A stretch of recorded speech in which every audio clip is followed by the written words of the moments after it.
right beside each other. And while politics wound up not being what I wanted to do for the rest of my life, it does not mitigate or minimize the appreciation I have for the people in the town where my wife and I were born and grew up, for trusting me to be their representative in Washington. We live in an incredible country where you can have an average academic background, average athletics, average extracurriculars. There's nothing exceptional about my life up until the point where I decided to run for public service. There was nothing that cries out, hey, this person needs to be in the halls of Congress. But we live in an exceptional country where even the average, if they have a desire to serve, can be given that chance to serve. So it wound up not being what I want to do, but I don't want anyone to think that I am not grateful for the opportunity of representing the upstate of South Carolina in the People's House. My wife is a school teacher. She is devoted to her two children, her classroom full of children, and our 3 dogs. Speaking of which, I do not believe in reincarnation, but if I'm wrong on that, I do not want to come back as her husband. As enjoyable as I've been, I want to come back as one of her 3 dogs. So she's not leaving her dogs or her kids or her classroom. She came twice. She came for a Christmas party, and she came when we were sworn in, January of 2011. My wife's up there. We've all been sworn in. 4 of us decide to go eat dinner. And we're walking back, and the Capitol is just illuminated in this majestic way. It is impossible to not be overcome with emotion to look at that beautiful Capitol lit up on that cool, crisp January night.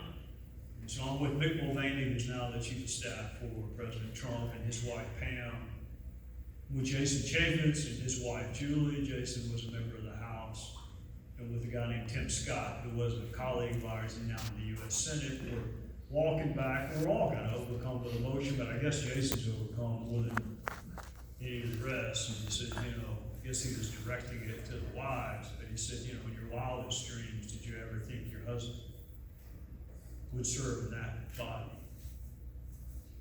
in that building, where the luminaries and the leaders in our country's past worked and walked? Your wildest dreams, did you ever think you'd be trusted to be the people's voice in the people's house? In your wildest dreams, did you ever think the people you grew up with and lived around would trust you to be their vote in a participatory democracy? I guess my wife had just had enough. She said, Jason, no offense, but Trey's not in any of my wildest dreams.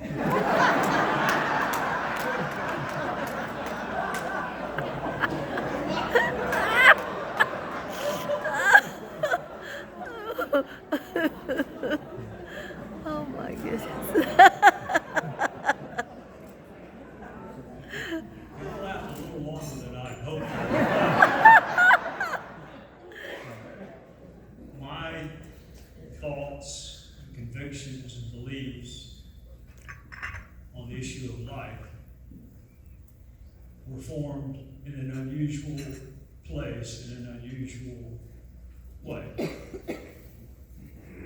My beliefs and convictions and thoughts on the issue of life were formed in a criminal courtroom, surrounded by death. For almost 2 decades, seeing man's inhumanity towards his fellow man, the depravity with which some people can treat their fellow human beings. It took being surrounded by death for me to appreciate the primacy and the fundamentality of life. It was primarily the victims' families. We all know that death is constant, but it's not equal. There's a difference between living to be age 80 and living to be 8. There's a difference in whether death comes walking slowly to the front door of your life and gives you all the time you need to get your affairs in order, make amends, and set things right, and ask forgiveness for whatever you may need to ask forgiveness for. There's a difference when death walks slowly to the front door of your life and knocks and says, take your time. There's a difference between that and death kicking in the front door of your life in an instant. With nary a moment to say goodbye to anyone. Not even a moment to utter a prayer for your soul. No time to make amends. No time to think about what you want to be remembered for. So yes, death is a constant, but it's not equal. There's a difference between living life to its fullest and exhausting every dream and aspiration that you have, and never even having a chance to get started. So it's the victims and their family members, but I got to be candid with you. The other side of the courtroom, particularly in the 7 death penalty cases, you might think, well, how can a capital case be life-affirming? Look at what our culture does. Not for the innocent. For those that are accused of acts of barbarity and depravity and malice. You get 2 lawyers. There's an unlimited budget by which you can seek to save your life. You can hire whatever experts you want to hire. And our culture says you have to prove it by the highest evidentiary value, and you have to convince all 12 of your fellow citizens, beyond a reasonable doubt, and all 12.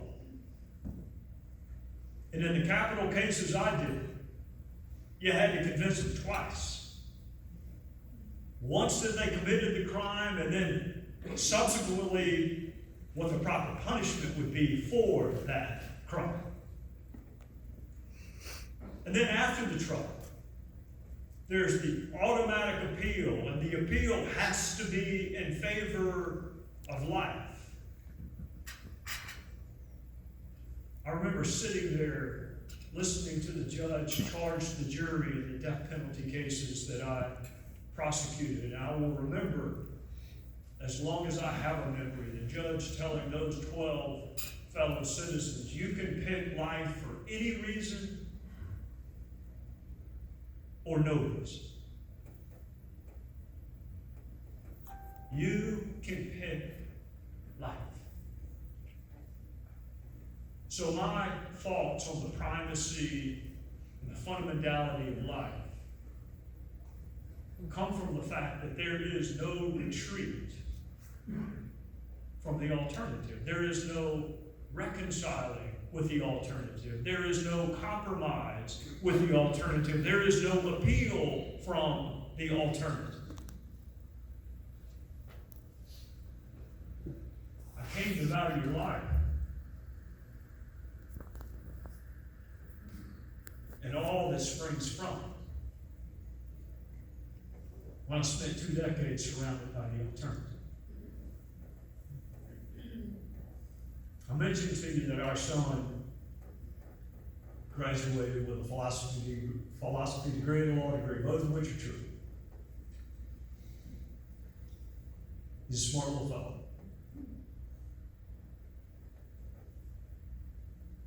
He's an analytical fellow. He thinks things through. He's not impulsive. And he's gotten to the point, even though we're separated by a generation, that generation might as well be 1,000 generations between the way I grew up and the way his generation grew up. His generation was welcome to the world with the bombing of a federal building in Oklahoma City that included a daycare center. His is the generation where there is no place where you can go for safety or solace. There is no school that is beyond the reach of depravity. There is no church. There is no outdoor concert. His is the generation where all the places that we could go to be safe no longer existed.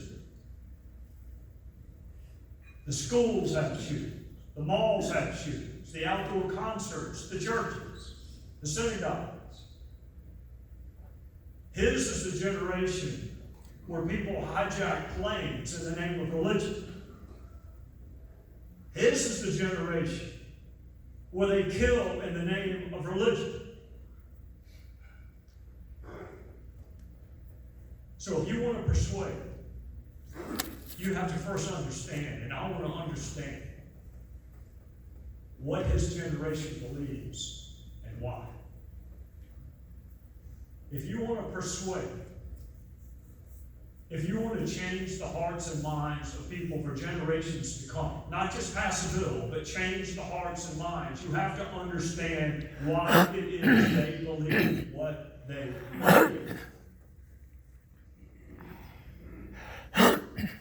So I asked myself, you're a philosophy student, you're a law student, you've thought about these things. Can someone benefit from their non-existence? Can someone benefit from an existence that you wouldn't pick? Can someone benefit from an existence that you wouldn't choose for yourself? But is that the argument of your generation, that some people are just better off not existing? I need to know what you believe. I can tell you I had that question answered for me. That too happened in a courtroom. Al and I had about 2 months left. We've been elected in the fall of 2010, but not yet sworn in. You see a light at the end of the tunnel. 2 decades of man's inhumanity towards his fellow man. 2 decades of depravity. 2 decades of people snuffing out that thing from which all else springs, which is life. 2 decades of prosecuting crime, and I only had a couple of weeks left. Couple of weeks and I was out the door. And I was done. There's no reason for me to do another case. I've done a bunch of them in my career. I didn't have anything to prove.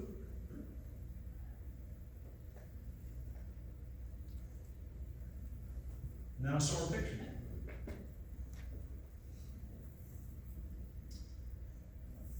Saw a picture of this beautiful 10-year-old girl with this gorgeous smile,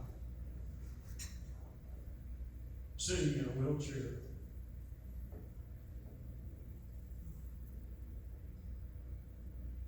Born with cerebral palsy.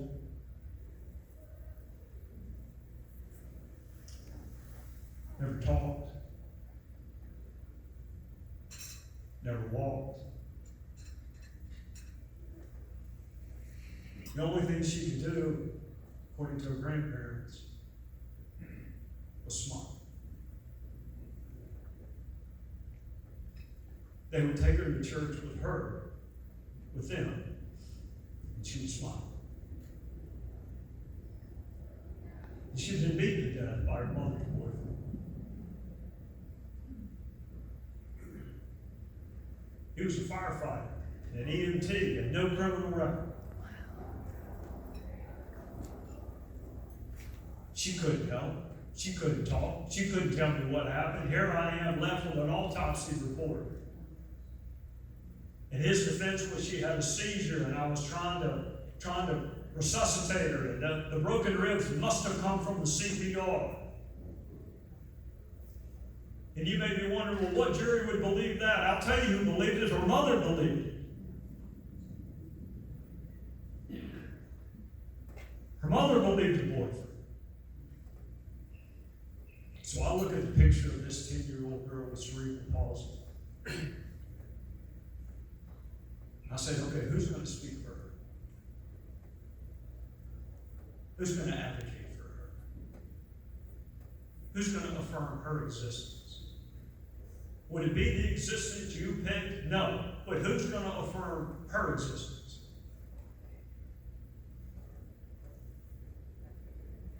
My mother worked as a victim advocate for the local district attorney's office when I was in high school, and she would come home from work lamenting the fact that if you're accused of a crime, you can go hire the best lawyer in the world. But if you're the victim of the crime, all you get is the district attorney.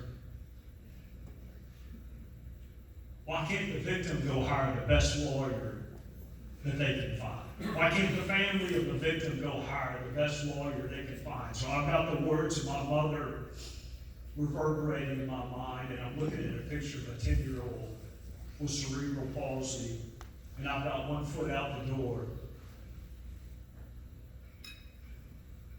She don't want to take it. Case. I might not have been a very good congressman, but I was a pretty good prosecutor. And she deserved a pretty good prosecutor. So I stood in front of that jury and I asked them to affirm her life and her existence and her being the same way they would their own children's. And the last sentence I will ever utter in front of a jury for the rest of my life was in Mia's case. And I said, do not do this for her. She's not watching. She's not watching the struggle. She's in heaven, and God's got her distracted. She doesn't need you to tell her that her life had meaning. She doesn't need you to affirm her life. I need you to do it.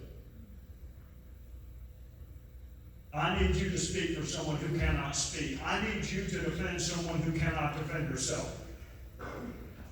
She doesn't need it. She's with the person that created her. Exactly the way he intended her to be. She doesn't need it. I need it, and you need it. Will you affirm the value of her life? The same way you would yours.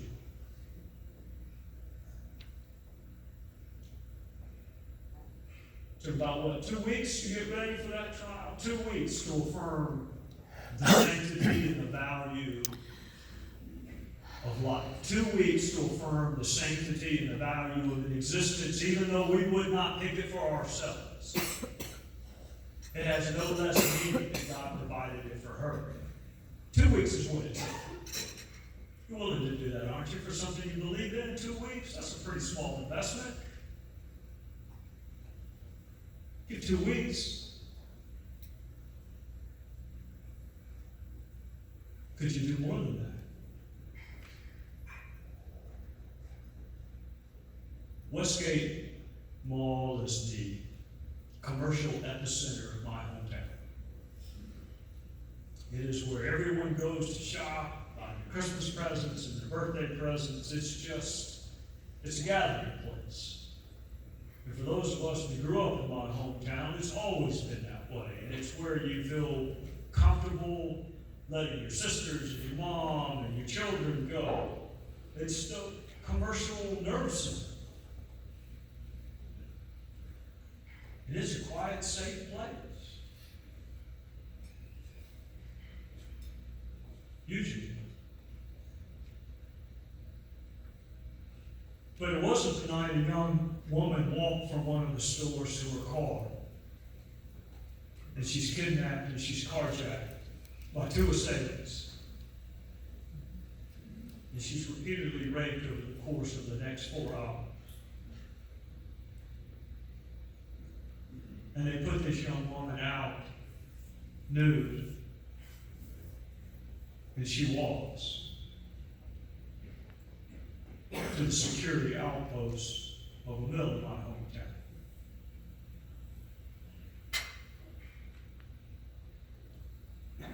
There's no worse crime you can commit against one than what these two assailants did. And I had three sisters, a mom, a wife, and a daughter. So I took that case too. And I'm preparing the victim. She's going to have to relive what happened. She's going to have to be cross-examined by both of their defense attorneys. And I got to get her ready for what's going to be tough. Doesn't matter how guilty they are, they're still going to get a trial, and you're still going to be cross-examined, and you're still going to have to go through it. So I'm preparing her for it, and I can't help but notice that she's expecting. And so I finished the preparation, and I won't call her name, but I called her name when she stood up, and I said, I want to be very clear, our prep is over. We're ready. I'll see you Monday. As a prosecutor, I don't have anything else to say. As a husband and father, what you decide to do is none of my business. But if you're even thinking about having that child, and you wonder whether anyone will care for it, my wife and I, you would think that'd be something you ran by your spouse before you made that. But I've known Terry little Gowdy since she was 17 years old. The highest compliment I can pay her is she didn't need me to ask. This young woman carried that child to birth.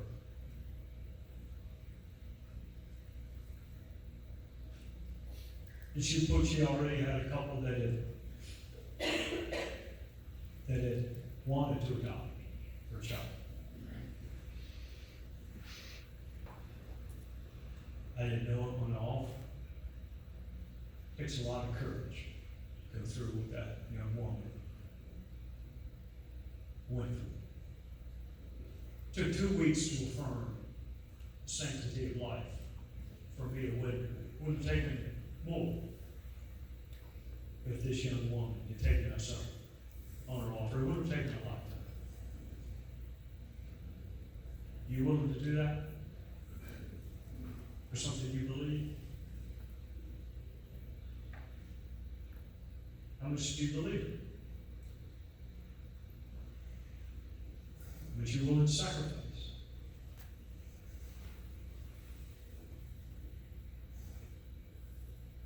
I told you I'm in a season of persuasion in my life. I guess I never left it. That's why I love the courtroom. It's all about persuasion. And part of persuasion is anticipating the arguments that are coming.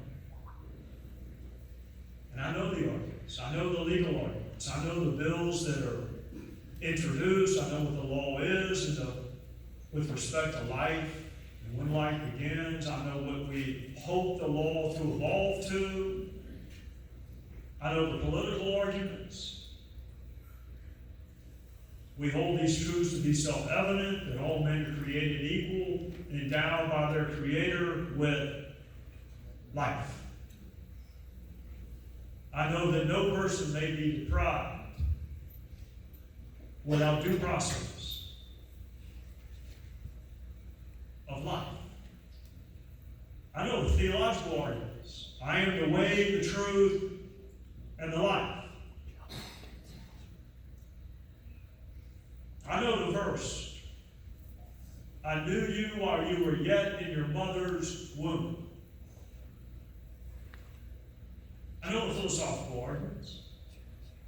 Even an absurdist like Albert Camus, who struggled with the meaninglessness, the pointlessness of life. Even Camus reluctantly sided with life. I know the literary arguments. My favorite author wrote a book, Crime and Punishment, written by Fyodor Dostoevsky. And in that book, Crime and Punishment, he tells the story of a man confined to nothing but a cast iron chair. And there's void on his left, and there's void on his right, and there's void in front of him, and there's void behind him. He is surrounded by voidness. And he is confined to a cast iron chair. And Dostoevsky's point is, it is better to exist like that than to not exist. So I know the legal arguments, I know the political arguments, I know the theological arguments, I know the philosophical arguments, I know the literary arguments. I know them because they're constantly going through my mind. I'm a cynic. I'm a skeptic. I want things constantly proven to me.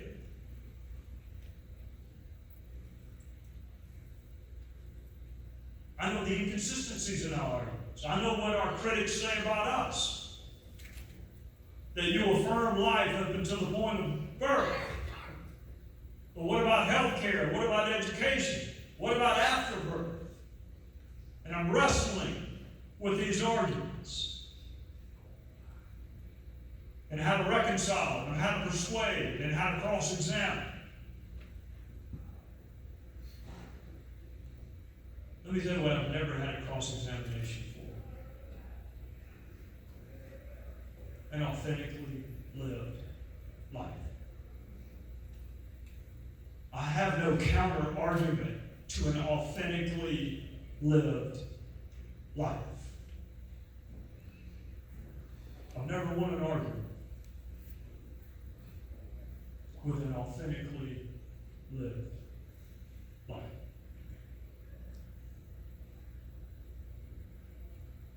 So the life we came to celebrate tonight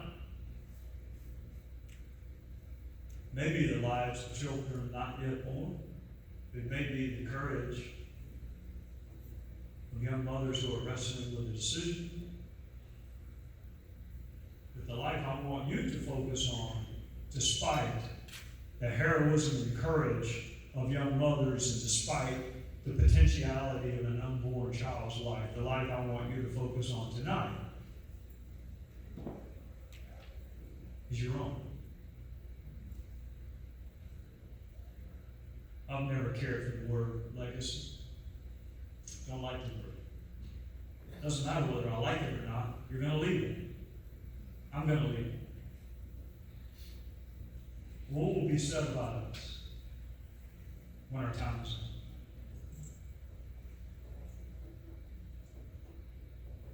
What will we have accomplished?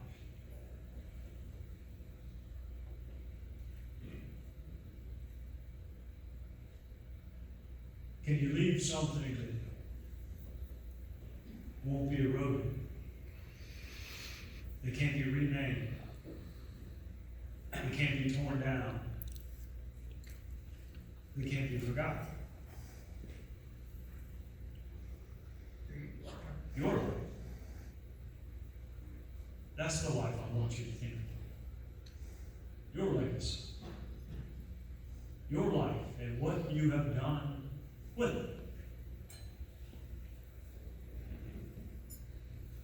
My father believed very deeply in the principles of democracy, although we never practiced it, not in my house. We had a benevolent dictatorship. My father controlled everything, including what we watched on the one television we had. It was the winter before I went to Baylor. Winter of 1982. Walking through the den of our home in Spartanburg, and my father has the television on. And there's been a plane crash in Washington. Air Florida Flight 9 crashed into the 14th Street Bridge.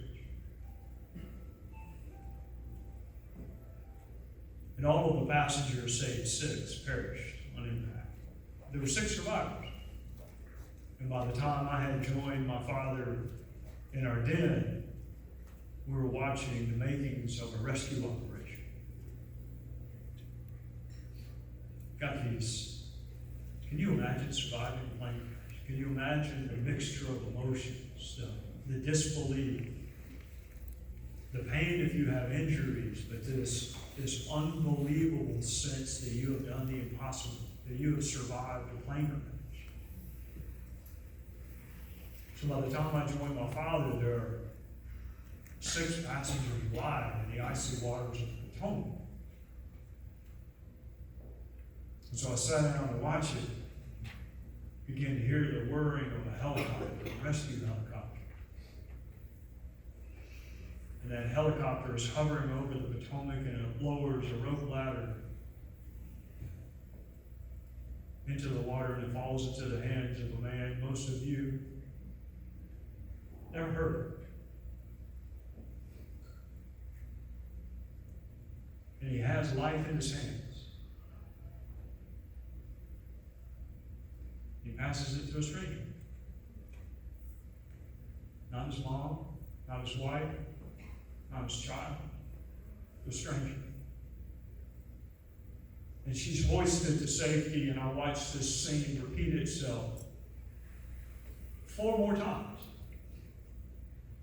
And every time, a man named Arlen Williams either had the rope ladder in his hands or within his grasp. And every time he either affirmatively passed that rope ladder to someone else, or he just allowed them to go ahead of him. And I'm transfixed. And then when that next to last passenger is hoisted out, it's just him.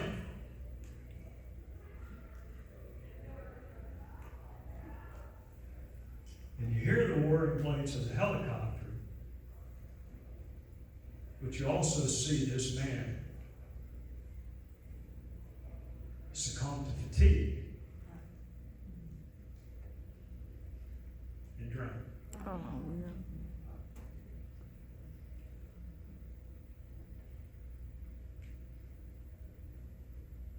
I'm not asking you to do what Arlen Williams did. I'm not asking you to sacrifice your life for someone else's. It's a pretty authentic thing to do, however, but I'm not asking you to do that. I'm not asking you to find something to die for. I'm asking you to find something to live for.